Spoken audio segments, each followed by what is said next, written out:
And I am so happy to have Christine.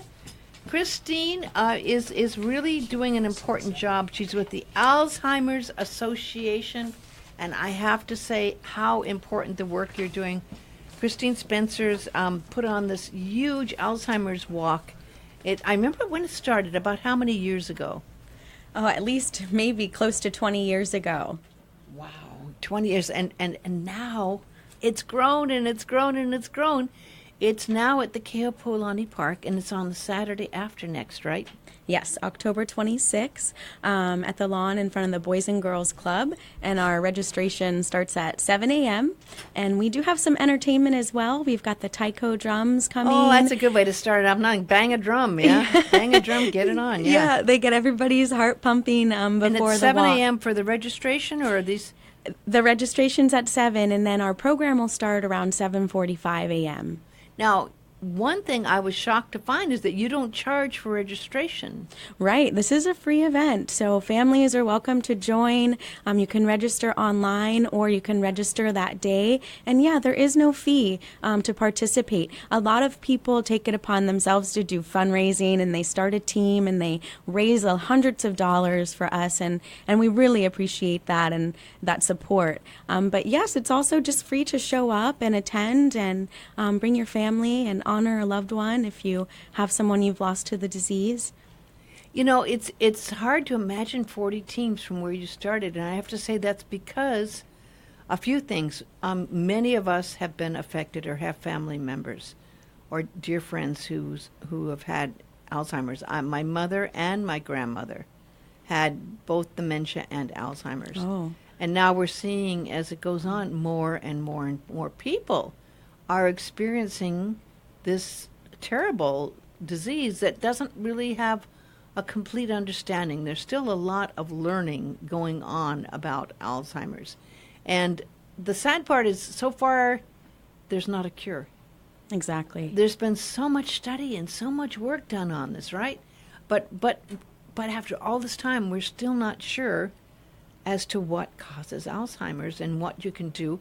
Although I'm starting to hear some stories about how you can help prevent it. I'm starting to hear some stories from doctors saying there are things such as exercise. What are other things that we've heard that can help delay or prevent Alzheimer's to a degree, you know? Well, really, it's your only line of defense right now is a healthy lifestyle, which would include the exercise, diet. We recommend the Mediterranean diet, which is, a lot of proteins and nuts and fruits and vegetables. And social engagement is a big part of it as well. Making sure you stay socially engaged is great brain activity to maintain your brain health. So really, those are the pillars of a healthy lifestyle that a lot of different organizations promote. But for a brain disease like Alzheimer's disease right now, that is the only prevention method that we know of that could. So brain exercises, there's some of those. I've even seen some of these apps, and I don't know how right, but they say sometimes even doing things like crossword puzzles, but I know they have those all in apps now too and things. Is it true that if you do things that keep your mind active like that it might help, or is that all just something we'd like to believe? Well, no, it's very important to keep your brain stimulated, but when we're talking about exercising the brain, we're talking about some really high quality activities. So a little bit beyond a crossword puzzle or a game of Sudoku.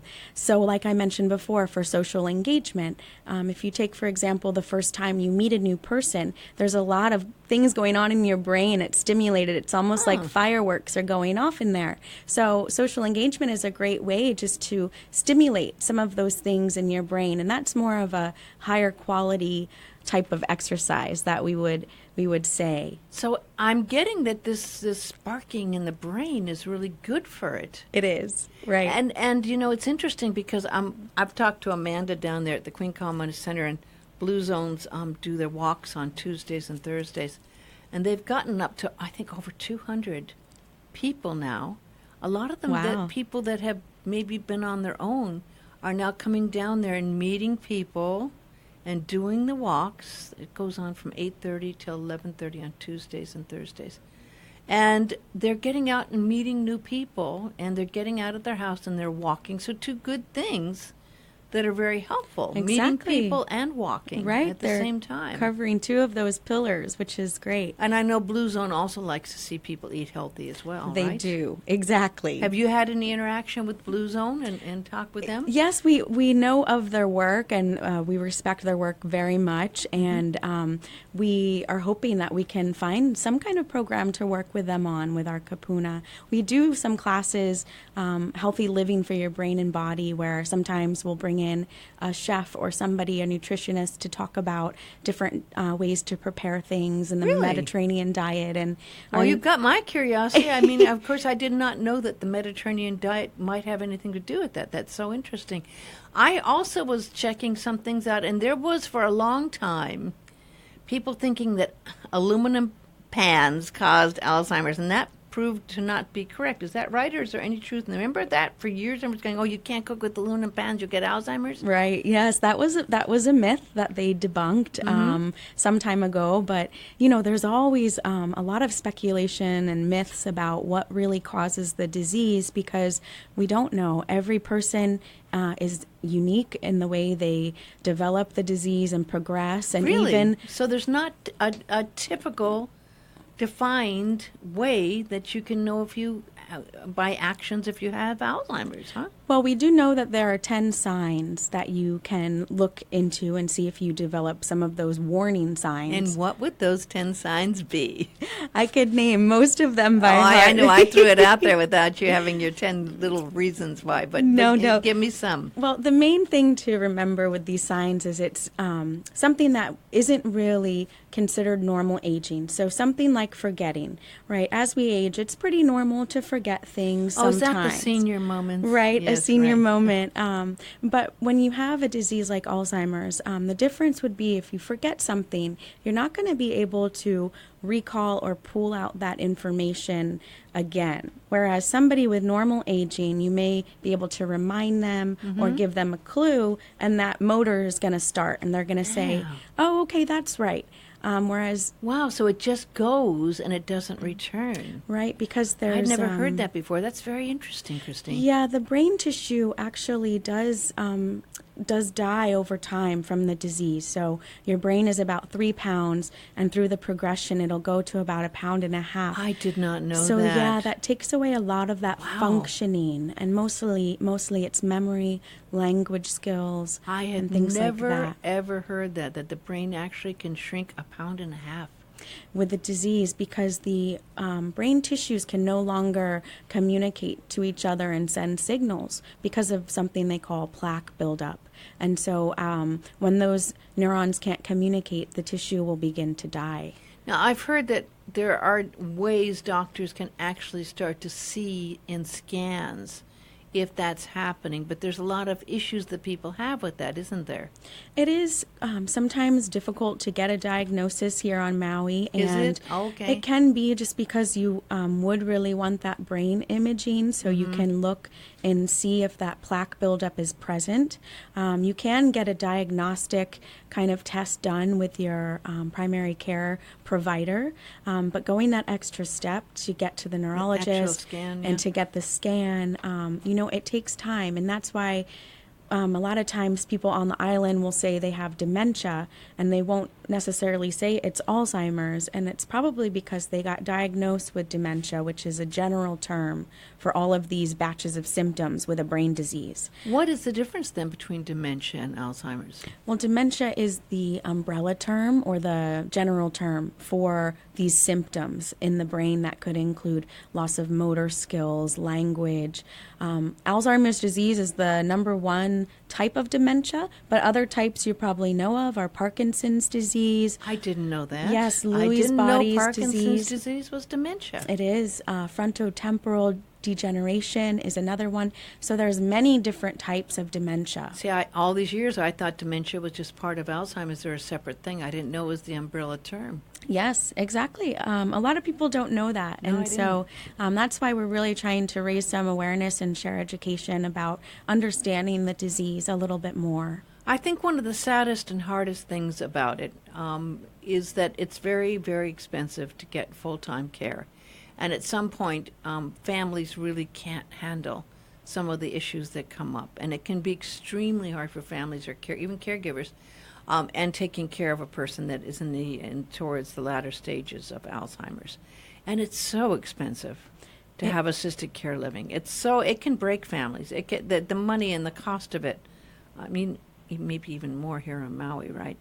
Definitely. And they just did a study that showed that it costs the average family in our country over $100,000 a year to take care of somebody with Alzheimer's disease. Oh, my gosh. For people on Maui, most of us are working 2 jobs to barely make that. So it is a very big challenge here and also really all over our country. I never would. That's terrible. $100,000. How could you ever be able to afford that? You know? It's a really financial burden and stressful for a lot of families. And that's part of our job. The Alzheimer's Association is matching them to some community resources that are available for them for lower cost or for free. And then we do a lot of educational classes for caregivers, really just to try to help them find ways to build a team around them, because we know that one person cannot do it alone. And just giving them a lot of education in regards to either communication or legal and financial planning, and trying to give them as much support as we can. But And there's a lot of people that don't fall under the, is it Medicaid umbrella that you need to fall under to have it covered if you were to go to Halimaku or some other places. But a lot of people don't meet those requirements. And they're rather stringent, and I think they may have even gotten harder as time has gone on as to what your requirements to be able to be covered for those expenses. Is that correct?